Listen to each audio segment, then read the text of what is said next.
There's something paradoxical about avoidantly attached individuals. They crave connection but are terrified of what connection requires. Vulnerability. To the avoidant, intimacy feels like a trap. Love feels like losing control.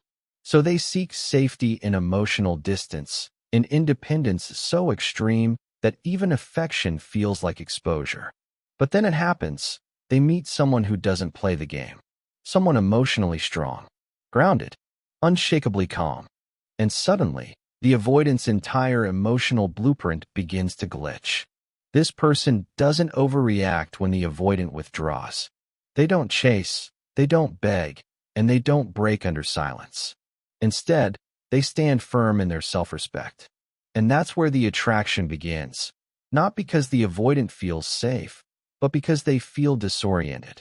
Emotional strength, especially quiet strength, creates confusion in the avoidant mind. They're used to being the one in control, the one dictating closeness and distance. But when faced with someone who can hold space without collapsing into neediness, the avoidant feels something rare, admiration mixed with fear. The avoidant starts to notice. This person doesn't lose themselves in love. They remain whole, autonomous, self-anchored. It's that stability that becomes intoxicating. Because beneath the avoidant's surface indifference is a longing for someone who can withstand their storms without trying to control them. Emotional strength doesn't chase, it witnesses. And that witnessing pierces through the avoidance walls more effectively than any pleading ever could. For someone who's built an identity around control, encountering a person who doesn't surrender theirs feels both threatening and magnetic. It's not about dominance anymore, it's about reverence. The avoidant, for the first time, feels small in a way that isn't humiliating, but humbling. And that feeling, the recognition of power rooted in peace, becomes the seed of obsession. If you want to better understand how to deal with avoidance, then subscribe to the channel to know everything. The moment they can't predict you, they can't forget you. Avoidantly attached individuals survive on control. Not the kind that dominates others, but the kind that manages emotional exposure. How much to give, when to pull back, and when to disappear. That rhythm keeps them safe. But when they meet someone emotionally strong, someone who doesn't react to their disappearing acts with panic or pleading, something inside them breaks pattern. The script they've relied on for years stops working. They test the waters like they always do. A delayed reply, a sudden silence, an unexpected withdrawal.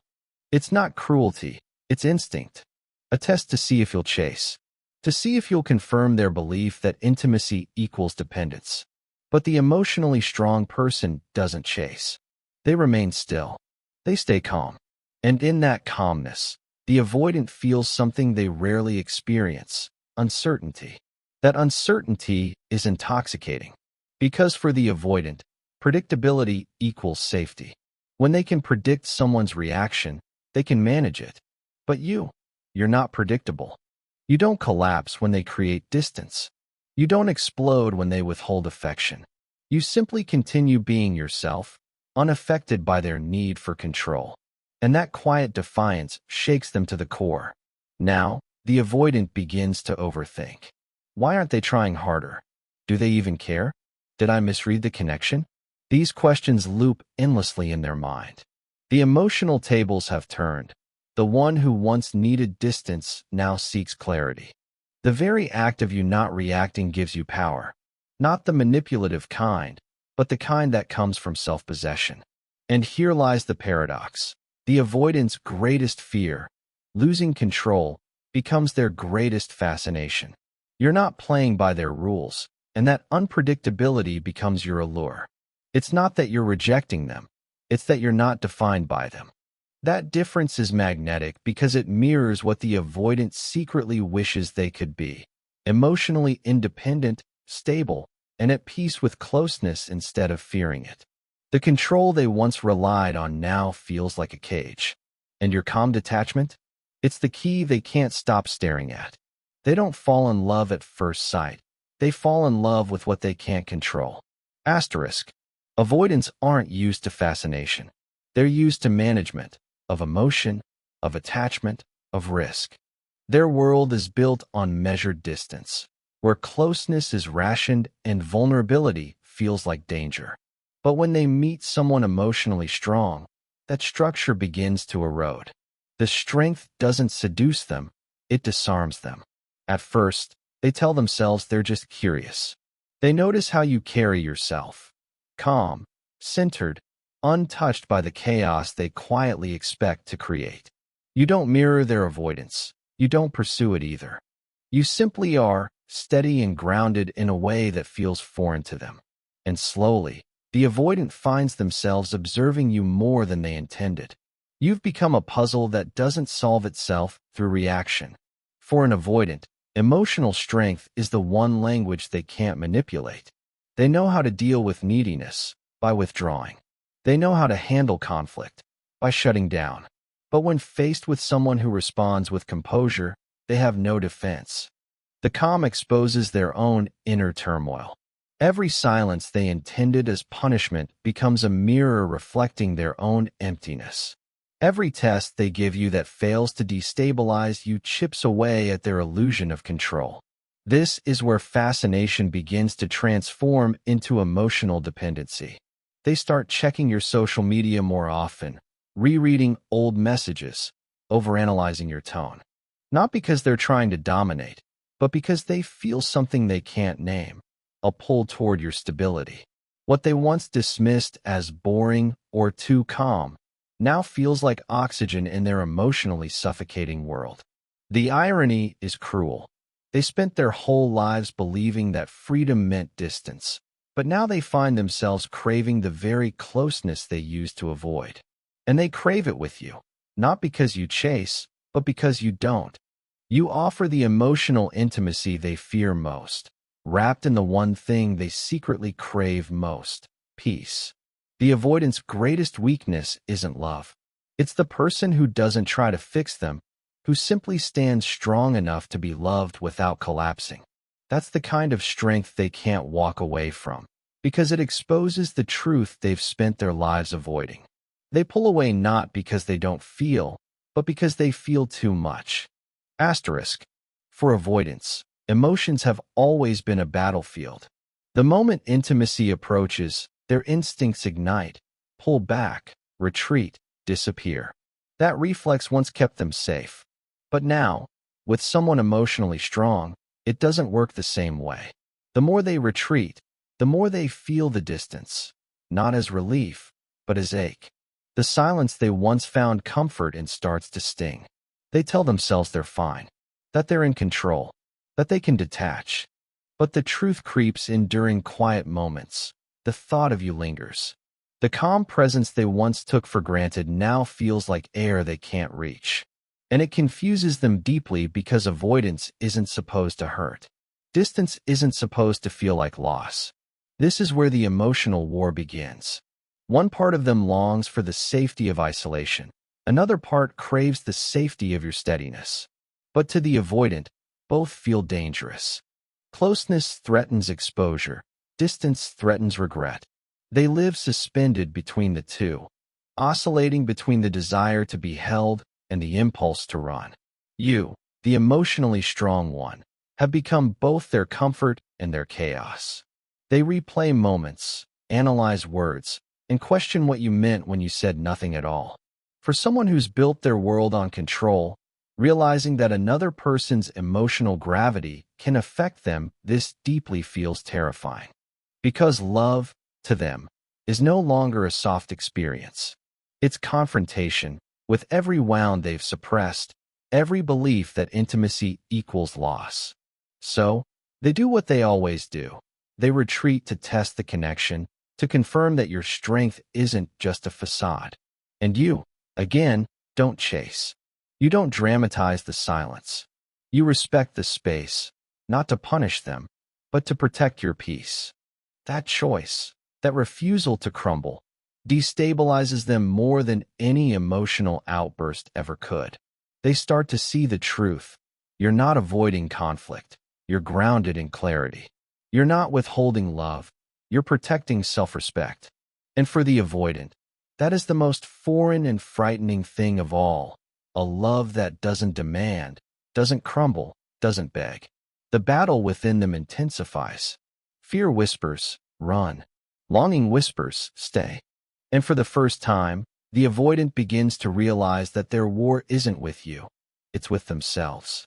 They say they don't need anyone until they can't stop needing you. Asterisk. Avoidants pride themselves on being self-contained. Their independence isn't just a lifestyle, it's armor. They don't lean, they don't ask, they don't rely. But every armor has cracks, an emotional strength. Real, grounded, non-reactive strength finds its way through them like light slipping through stone. Slowly, quietly, it starts changing the way they feel. At first, the avoidant mistakes the pull toward you as curiosity. Then, as days pass and thoughts of you persist, they tell themselves it's just habit.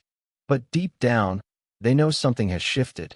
You've become the emotional anchor they never asked for, but can't stop orbiting. They begin to feel your absence, not as silence, but as gravity. That's when they realize that distance no longer feels safe. It feels empty. Avoidants rarely admit dependence, even to themselves. They'll frame it as coincidence, checking your messages just to see, scrolling your page without meaning to. But beneath those small behaviors lies an emotional truth they can't deny. You've become part of their inner world. Not because you demanded it, but because your stability made space for it. The emotionally strong person doesn't feed the avoidant's hunger for control. They don't chase after withdrawal or reward affection inconsistently. Instead, they remain open but unattached, loving but never losing themselves. That balance creates something the avoidant has never felt before: safe closeness. They're drawn to it like warmth in winter, cautious at first, then desperate when they sense it fading. But here's the paradox. The more dependent they feel, the more their fear intensifies. Because in their mind, dependence equals danger. Emotional reliance threatens the one thing they've always protected: autonomy. So they'll fight it. They'll withdraw, ghost, or retreat into silence again, not to punish you, but to regain the illusion of control. Yet, even in distance, the thought of you lingers. Your voice echoes in their mind, not as noise, but as calm. That's how emotional strength transforms the avoidant. You don't make them feel trapped, you make them feel safe. And safety, to someone who has lived their entire life on emotional alert, feels like love, even if they can't yet say the word. They don't run because they've lost interest. They run because they're losing control. Asterisk. This is the stage where the avoidant's internal walls start to tremble. What once protected them now feels like a prison. Emotional control, their sacred coping mechanism, begins to fracture under the quiet pressure of your steadiness. You don't demand closeness, you embody it. You don't chase connection, you create safety. And that safety terrifies them more than rejection ever could. For the avoidant, intimacy has always felt like surrender. It means being seen without defense, known without preparation. With you, that surrender is happening unintentionally. They reveal themselves in fragments, a story from their past, a vulnerable joke, an unguarded glance, and then they panic. It's not that they regret sharing. It's that being emotionally exposed triggers their deepest fear. What if being known means being hurt? So they pull away, not to end the connection, but to stop feeling so much. They might become cold, distant, or dismissive, retreating into old habits. They'll say they're busy, act indifferent, maybe even pick a fight. Anything to rebuild the wall that's slowly collapsing. But here's the difference this time. Even in distance, they don't feel free. They feel the ache of separation.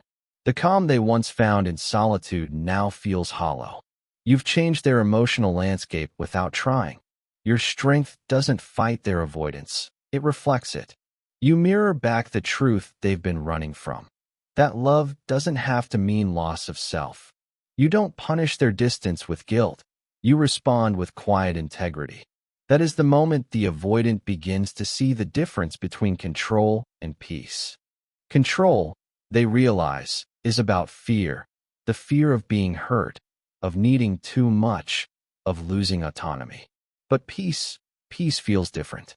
It feels like standing next to someone who doesn't demand your walls down, yet makes you want to lower them anyway. And that realization is both liberating and unbearable. Now, the avoidant is split in two. The part that wants to disappear and the part that wants to stay, the one whispering, "Don't ruin this." They don't know how to bridge that gap yet. But for the first time, they're not just running from you. They're running from the truth that your strength has already reached places in them they swore were untouchable. Avoidance feels safe until it costs them peace. Asterisk. At this point, something begins to shift deep inside the avoidant. What once felt like control now feels like chaos. The silence that used to protect them has started to echo, filling their mind with memories and unfinished words. They replay moments where you showed care without pressure, where your strength met their distance with grace instead of neediness.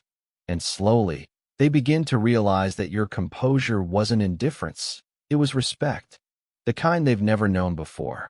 Avoidants often learn early in life that vulnerability equals danger. Maybe it was neglect, criticism, or emotional inconsistency, but somewhere along the line, they decided it was safer not to need. Love, to them, became conditional. Intimacy became performance. But your emotional steadiness begins to undo that narrative. You don't love them for potential or perfection. You love them without trying to fix them, and that is both foreign and destabilizing. This discomfort is where awakening begins. For the first time, the avoidant starts questioning their old beliefs. Why do I always pull away when things feel real? Why does safety make me anxious? These thoughts are intrusive at first, unwanted, but they grow louder the longer they try to ignore them. Their old ways of coping, detachment, distraction, control, don't soothe the same way anymore. Because now, those defenses cost them something they value: you. The emotionally strong person doesn't chase, but they don't close the door either. Their boundary isn't punishment, it's clarity. And clarity, for the avoidant, becomes a mirror. It forces them to see that they've mistaken emotional distance for self-protection when in truth, it's been self-abandonment. This realization doesn't arrive with drama. It comes quietly, while lying awake at night, or reading a message they never answered. They begin to feel the weight of all the moments they avoided connection out of fear. The loneliness they once dismissed as peace now feels unbearable. That's the paradox of awakening for the avoidant. They finally see that avoidance isn't freedom, it's the absence of love. And now, faced with someone who embodies what real emotional safety looks like, they're confronted by a truth they can no longer outrun. They want to stay. For someone who's spent their life running, even standing still is an act of courage. Asterisk. This is where the avoidant begins to change, not with grand gestures, not with promises or confessions, but with the smallest, most fragile steps toward openness. A text sent instead of deleted. A feeling shared before it's rationalized away. A glance that lingers instead of turning away. For someone who's built their survival around withdrawal, these moments are monumental. They're learning how to stay. Emotional strength invites this without demanding it. You never pry. You never chase. You simply hold space, and that space becomes the safest place they've ever known. The avoidant begins to notice how your calm doesn't punish them for being slow, for hesitating, for faltering. You don't interpret their pauses as rejection. You interpret them as protection, and that quiet understanding begins to heal something ancient in them. For the first time, vulnerability doesn't feel like collapse. It feels like choice. They begin to risk small admissions. I missed you. That meant a lot. I didn't know how to say this. To anyone else, those words might sound ordinary. But to an avoidant, they are revolutionary. Each one breaks through a layer of armor that's been welded shut for years. They're still afraid, of course. Fear doesn't vanish just because trust appears. Vulnerability, to them, feels like standing at the edge of a cliff with no guarantee they'll be caught. But your strength gives them a different model of love, one built not on dependency or control, but on consistency and choice. Every time you respond without judgment, every time you stay calm in their retreat, you prove something their past couldn't. That intimacy doesn't have to mean danger. That closeness can coexist with freedom. That love can breathe. The avoidance heart, long closed by necessity, begins to move again. Slowly, awkwardly, painfully, but truly. They start to understand that safety isn't found in solitude. It's found in being seen without punishment. And though they may not say it yet, they begin to trust you. Not just because you're patient, but because you're anchored. Your emotional strength doesn't just attract them. It teaches them what love without fear can look like. They finally realize that love isn't a loss of freedom. It's the discovery of peace. Asterisk. By now, something subtle but profound has shifted within the avoidant. What once felt like danger, emotional closeness, consistency, care, now begins to feel like safety. It's not that their fear has vanished. It's that they've finally experienced a kind of connection that doesn't demand they betray themselves to keep it. For the first time, love isn't control or chaos. It's balance. They start to redefine what intimacy means. In the past, it meant exposure, the risk of being judged, overwhelmed, or consumed. But now, they see that intimacy can coexist with boundaries. That being known doesn't mean losing autonomy.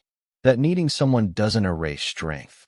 The emotionally strong person in their life didn't teach this through lectures or ultimatums. They taught it through example. By showing that self-respect and compassion can live in the same heartbeat. For the avoidant, this realization feels like emotional rebirth. They begin to see their old behavior with new eyes. The pushing away, the testing, the silence. None of it brought peace.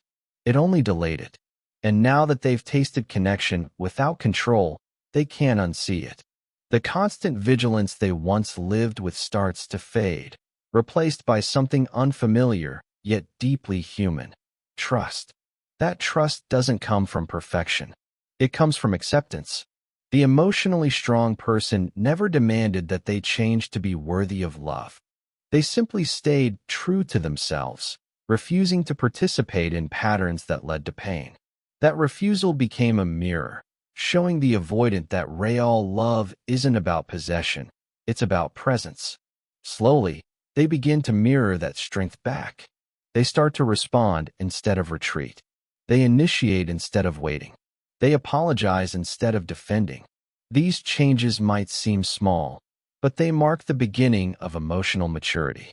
The avoidant is no longer running from love. They're learning how to receive it. In their redefinition, love transforms from a battlefield into a sanctuary, not something to survive, but something to rest in. And they realize that the person who taught them this didn't just change how they love others. They changed how they love themselves. In the end, it wasn't their mystery that haunted them. It was their peace. Asterisk. For the avoidant, closure rarely comes in words. It comes in realization, quiet, slow, undeniable.